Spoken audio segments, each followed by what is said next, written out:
August is National Breastfeeding Month, a time to talk with moms of all backgrounds about their breastfeeding experience. Kristen Arambula Hernandez is with us to share more. Thanks so much, Kristen. Yes, thank you, Miigwech. Thank you for having me. It is my honor to share my experience as a breastfeeding mother and the knowledge and the wisdom that I've gained through the teachings that I have attended, the courses that I've attended as well. So thank you for having me today. Kristen, you shared with me that you did not have a role model when it came to breastfeeding.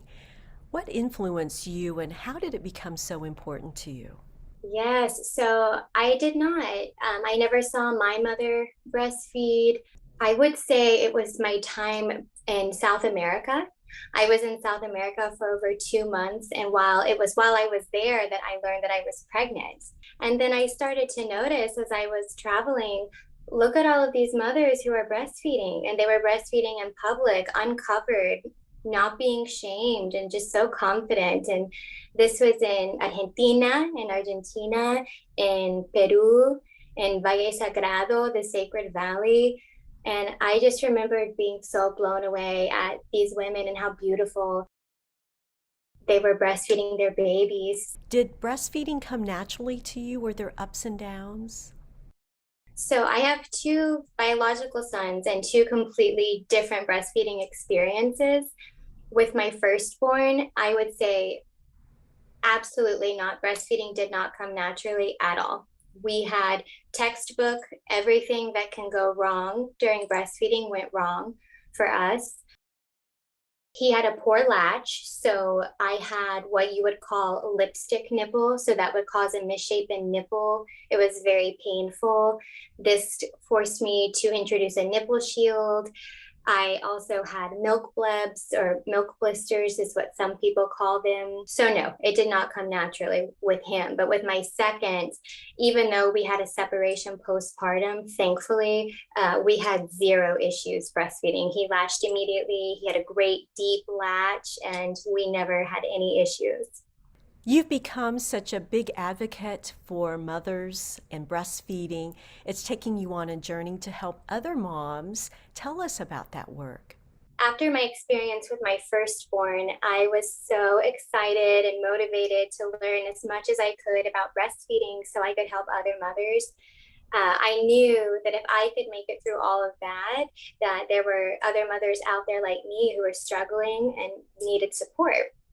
So it started in 2013. So when my son was not even a year old, I went through doula training, so birth doula training through Birth Matters. And I completed that training, which opened up the opportunity for me to support women um, in a labor role. I've attended over 30 births, so that was great experience for me to get to help mothers breastfeed. Last summer, I attended an Indigenous breastfeeding counselor training in Phoenix, Arizona. And then in addition to that, through WIG, I led monthly breastfeeding support groups. I've attended La Leche League meetings, and then just helping mothers and friends in our community. That's probably my favorite way to support mothers, especially if I'm not working as a counselor. I can get a call from a friend or family who's having a baby and then go to their home and help them. And last year, I had the opportunity to breastfeed two native twin babies who my one of my best friends had adopted. And so it was a dream come true for me to get to nourish her babies in that way with my body. It was a huge honor. You are a member of the Citizen Potawatomi Nation here in Oklahoma. Are more and more of our Native women breastfeeding? I believe that the numbers are increasing. When you compare the general population with the Native population, there is a disparity. Native women at 1 year are breastfeeding, it's less than 20%. It's less than 20% of the entire Native population. And for the general population, it's closer to 30%. This is a big reason why I wanted to attend the Indigenous breastfeeding counselor training. I wanted to know how I could help bridge that gap and increase the number of Native mothers who are breastfeeding.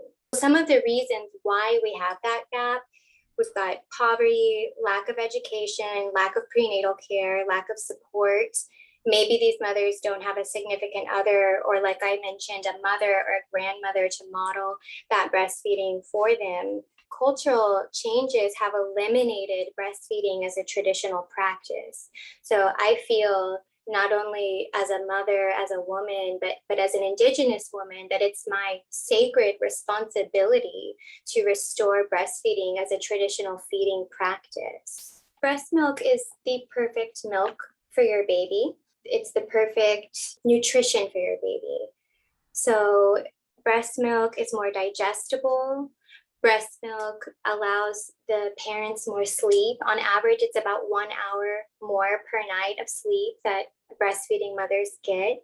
It contains antibodies that help boost the baby's immune system. So one of my favorite facts about breast milk is that there's this thing called retrograde milk flow. And that's when the baby is nursing, the baby's saliva is going back into the mother's body, which signals an immune reaction. So the mother's body can make antibodies specific for her baby and whatever her baby might have been exposed to in that environment. Artificial formula does not and cannot do that. The experience that I have as a breastfeeding mother, those are moments that I hope to remember for the rest of my life. And that is time that I was forced to just let the rest of the world fade away and fall away and lock eyes with my baby and just cherish that moment, what stage of development they were in, and to just be proud of my body and how amazing my body is to be able to sustain another life. So my takeaway message would just be to find a good support system so that you can meet your breastfeeding goals, so that we can return to this traditional way of feeding breast milk as our first sacred food.